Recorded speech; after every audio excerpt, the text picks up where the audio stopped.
दुनिया के किसी भी वॉर एक्सपर्ट को पता नहीं है कि अचानक अमेरिका के राष्ट्रपति डोनाल्ड ट्रंप ने रूस को सीधी युद्ध की धमकियां देना शुरू क्यों कर दी।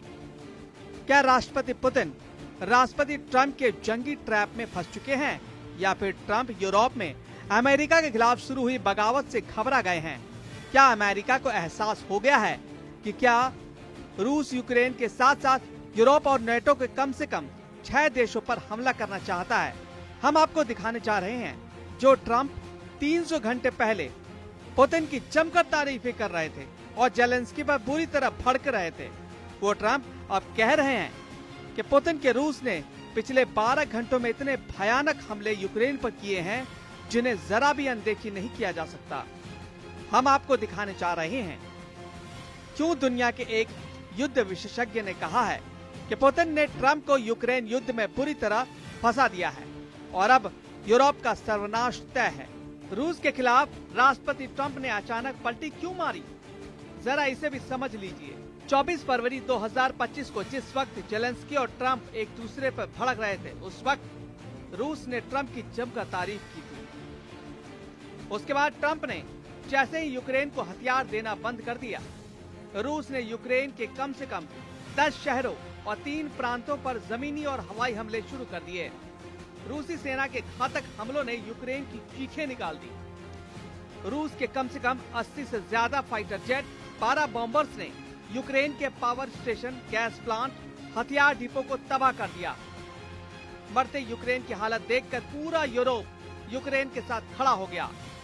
अमेरिका और हंगरी को छोड़कर नेटो के 30 देश और हंगरी को छोड़कर यूरोपियन यूनियन के 26 देशों ने सीधा ऐलान कर दिया कि हम अमेरिका के बिना ही यूक्रेन को रूस के हमलों से बचाएंगे।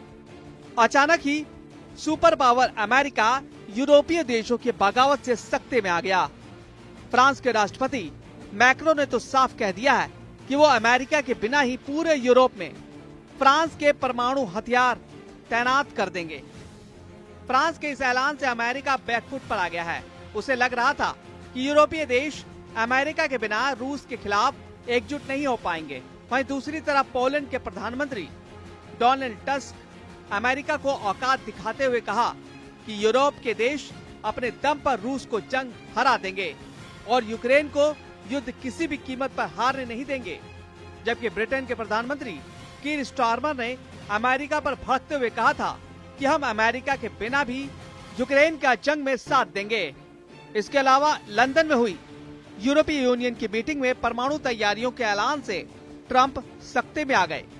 वहीं बेल्जियम की राजधानी ब्रसेल्स में यूरोपियन यूनियन के 27 देशों ने स्काई शील्ड के तहत रूस के खिलाफ 120 से ज्यादा एडवांस जेट को जंग में उतारने का ऐलान कर दिया।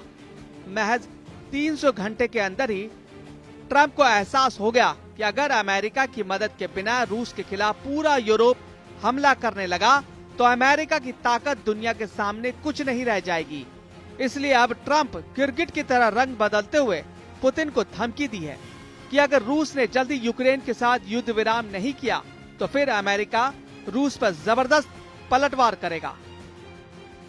पुतिन के बेहद करीबी और रूस के पूर्व राष्ट्रपति दिमित्री मेदवेदेव का दावा है कि भले ही ट्रंप और पुतिन के बीच युद्ध विराम को लेकर लंबी बातचीत हुई हो, लेकिन इसे रूस के मिशन और मकसद पर कोई असर नहीं पड़ेगा।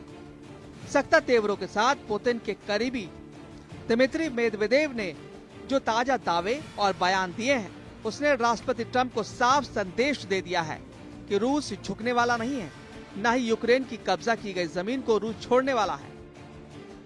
पुतिन ने जब से ऐलान किया है कि वो यूक्रेन के राष्ट्रपति जेलेंस्की से युद्ध विराम पर कोई बातचीत नहीं करेंगे, उसके बाद से रूस के हमले पूर्वी यूक्रेन, दक्षिणी यूक्रेन और पश्चिमी यूक्रेन पर खास तौर से बेहद तेज हो चुके हैं। इधर वॉर रूम में राष्ट्रपति जेलेंस्की अपने कमांडरों के साथ माथापच्ची करने में जुटे हैं कि कैसे रूस के तूफानी हमलों को रोका जाए। हालात ये है कि पूरी यूक्रेन के बहुत बड़े इलाके में यूक्रेनी नागरिक भाग खड़े हुए हैं। यूक्रेन के डोनेत्स्क में इस वक्त हालात बेहद संगीन और खौफनाक हो चुके हैं। कुल मिलाकर हालात बेहद पेचीदा हो चुका है। जो अमेरिका रूस का सबसे भरोसेमंद दिख रहा था, वो अमेरिका यूरोप के दबाव में रूस से ही जंग करने को तैयार हो गया है। अब देखना होगा कि ऐसे हालात में पुतिन ट्रंप की जंगी बाजी को कैसे पलटते हैं।